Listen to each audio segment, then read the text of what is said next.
Hi guys, good evening. Hope you are fine. Welcome to the chemistry study by Diya.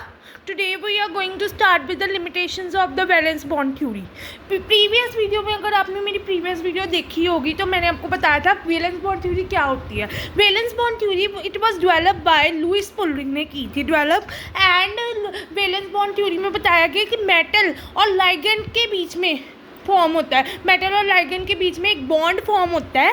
ठीक है, it was develop by Lewis Pauling ने किया था. And ये metal और ligand के बीच में एक बॉन्ड फॉर्मेशन होती है, उसको हम कहते हैं कोऑर्डिनेट बॉन्ड बनाते हैं और कोवलेंट बॉन्ड बनता है. और ये हमारे स्ट्रक्चर और मैग्नेटिक प्रॉपर्टीज़ को बताता है. और फिर उसके बाद इसमें हाइब्रिड ऑर्बिटल्स होते हैं. कौन से SP-D ऑर्बिटल्स होते हैं. डिफरेंट हाइब्रिडेशंस के बारे में मैंने आपको बताया था. ठीक है, कि लीनियर होती है, ऑक्टाहेड्रल होती है, टेट्राहेड्रल होती है, क्या कहते हैं बाई पिरामिडल होती है, स्क्वायर प्लेनर होती है, टेट्राहेड्रल होती है, ऑक्टाहेड्रल होती है.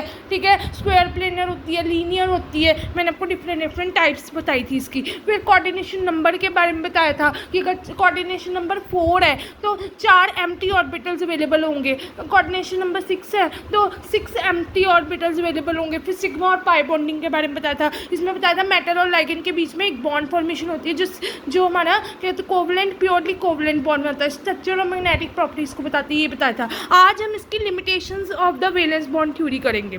ठीक है, so today we are going to start with the limitations of the valence bond theory. अगर आपको मेरे टॉपिक्स अच्छे लगते हैं, वीडियो अच्छी लगती है, आपको मेरे टॉपिक्स समझ आते हैं, please like share subscribe my channel. अगर आपको मेरे टॉपिक्स और वीडियोस अच्छे लगते हैं तो प्लीज़ लाइक और शेयर सब्सक्राइब कीजिए. ठीक है, for more videos. Thanks for watching and let us start with the limitations of the valence bond theory. We have seen that the valence bond theory has satisfactorily explained many stereochemical and the magnetic properties, but it has limitations also. ठीक है, मैंने आपको पहले बता दिया कि valence bond theory structure और magnetic properties के बारे में बताती है. वैलेंस बॉन्ड थ्योरी क्या बताती है? स्ट्रक्चर एंड मैग्नेटिक प्रॉपर्टीज़ के बारे में बताती है, बट इसकी लिमिटेशंस भी है. चलो देखते हैं. It provides only qualitative explanations for the complexes. It provides only qualitative explanations for the complexes. It does not explain the electronic spectra of complexes.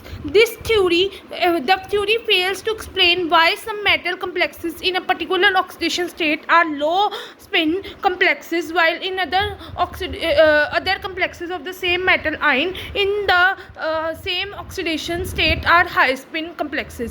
It does not predict the relative stabilities of different complexes. We know that the certain complexes are liable in which the displacement of ligand take place rapidly, while some are inert in which the ligand displacement by another ligand are very slow. ठीक है, उन्होंने बताया हुआ है कि qualitative explanation about complexes के बारे में बताया हुआ है. इलेक्ट्रॉनिक स्पेक्ट्रा नहीं होता इसमें कम्प्लेक्सेस का. फिर उन्होंने बताया हुआ है वाई सम मेटल जो मेटल कम्प्लेक्सेस होते हैं पर्टिकुलरली ऑक्सीडेशन स्टेट की लोअर स्पिन में, while the others complexes in the same metal ion में जिनकी हाई स्पिन कम्प्लेक्सेस के बारे में बताया हुआ है. फिर उन्होंने बताया हुआ है कि it does not explain the variations of the magnetic movement values with temperature. Magnetic movement की वैल्यूज़ में जो चेंज आता है विद टेम्परेचर में उसका एक्सप्लेन नहीं किया हुआ. It does not explain about the splitting of D energy level orbitals. ठीक है, वो एनर्जी लेवल मतलब कि लो लेवल स्पिन और हाई लेवल स्पिन जो मतलब कि लोअर ऑर्बिटल्स होते हैं D energy level, splitting of the D energy level के ऑर्बिटल्स होते हैं, उसके बारे में एक्सप्लेन नहीं किया हुआ. It does not predict about the relative stabilities of different structures के बारे में नहीं बताया हुआ. The valence bond theory does not predict whether the 4 coordinate complex will be square or planar or tetrahedral. This can be explained only on the basis of magnetic moment values of the complex. The valence bond theory does not tell why the water and halide ions commonly form the high spin complexes while the cyanide forms the low spin complexes.